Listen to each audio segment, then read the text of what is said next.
Hey everyone, it's Ben Hardy here, and in today's we're going to be reviewing the Genesis G70 2.5T. Before we get in this video, I want to give a huge shout out and thank you to the Genesis here of Linden, Utah for giving me some time with this G70. I'm going to include a link to their website in the description down below so you can check out what they have currently. And then on a side note, if you want to save time and money the next time you purchase a car, link to my car buying guide in the description down below. Let's get into it.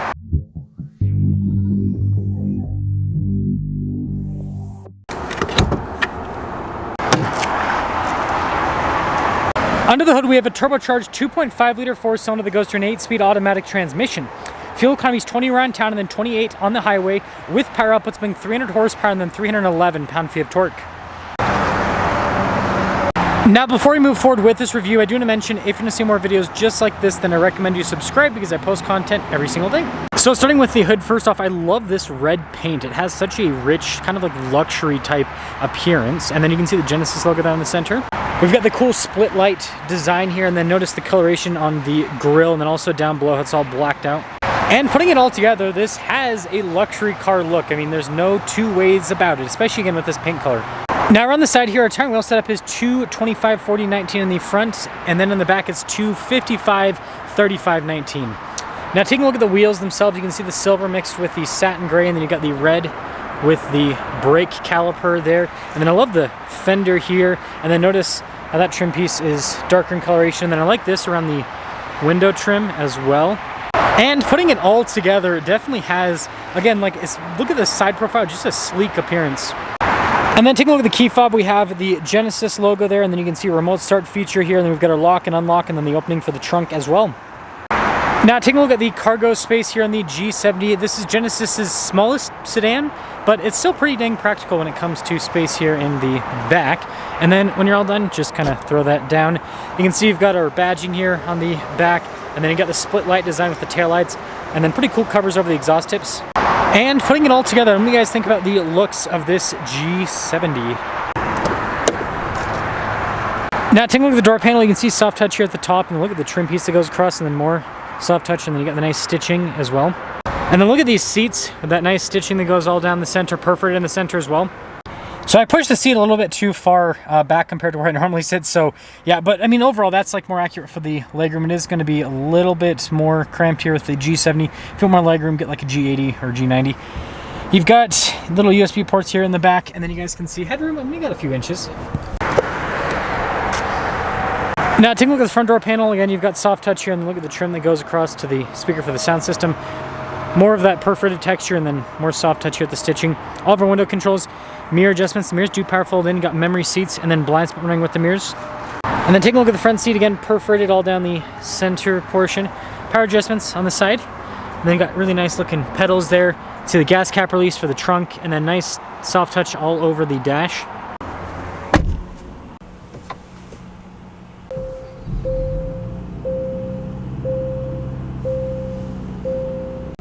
Now taking a look at the steering wheel, you can see, again, soft touch here at the top and at the bottom. You got the stitching there in the center, and then perforated on either side.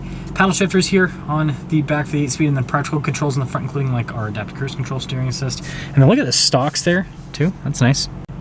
And then you can see with this gauge cluster, partially analog, and then you also have the digital element as well. We can scroll through, see different bits of information on systems within the car, and then we got a drive mode select. I like the sport mode, how it gets a little bit more aggressive there with the gauge cluster. Got a backup camera here, trajectory lines turned with the steering wheel, by the way. Good resolution overall. And then as for the infotainment system, it responds quickly. And I mean, it's pretty straightforward with the use. And then you guys can see with the rest of the dash I kind of mentioned earlier, then you got more of this like nice, kind of like softer texture, soft touch, interesting. Got our dual zone climate controls here. We've got heated seats, heated steering wheel, also have ventilated seats as well.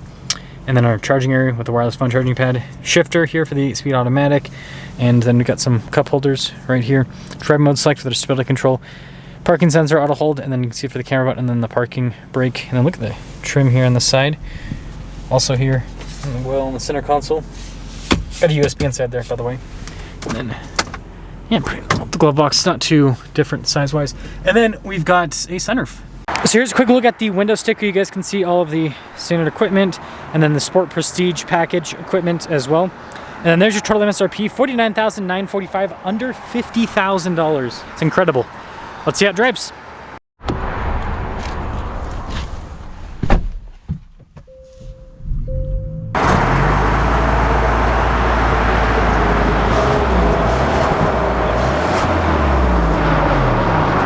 Well, let's talk about visibility before we set off. Here's visibility over the hood. Both the mirrors do a blind spot ring through the rest of the rear. And, oh, we're definitely going to turn on the heated seats and heated steering wheel. But let us set off in the G70. I can't believe this thing is under $50,000. Again, you know, and also it's soft touch there on the side too. I didn't realize that. Interesting. Yeah, I mean, I review cars all day, and luxury cars, I mean, man, you can't touch them for less than $50,000 nowadays. Like less than $60,000. The average brand new luxury car, last time I checked, was like I think the average price was like $63,000 roughly.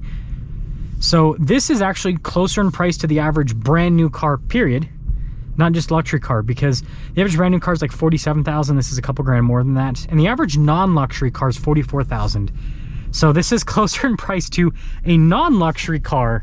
And yet you have all these luxury features, heated and cooled seats, really nice interior. And then we'll talk about the drive as well. But yeah, I mean, even before you like drive this thing, just when you look at the features this has, bargain, absolute bargain. I might do my good old classic dirt cheap or something with the, because that always seems to get people riled up a little bit. But I just drove a 3.3T before this, and you know, you do notice the torque difference a little bit off the bat. It's not as substantial as you think, but you do notice it right off the bat. It does feel a little bit different. We're gonna pop into the Sport Plus setting. Ooh, a lot more aggressive. Wow, pretty high with the RPMs there. Now, normally I get an acceleration right off the bat. We're gonna wait a second though, because yeah, we got like snow and ice. Not our car, not gonna floor it in the snow and ice in someone else's car. So here we go. It's quick, like it's quick. Not as quick as the 3.3. 3.3 is definitely quicker. Again, I've just drove them back to back. 3.3 is definitely quicker. But yeah, this is still solid. So to cap things off here with the G70 with the 2.5T and with this more loaded up packaging, I think this looks great on the outside.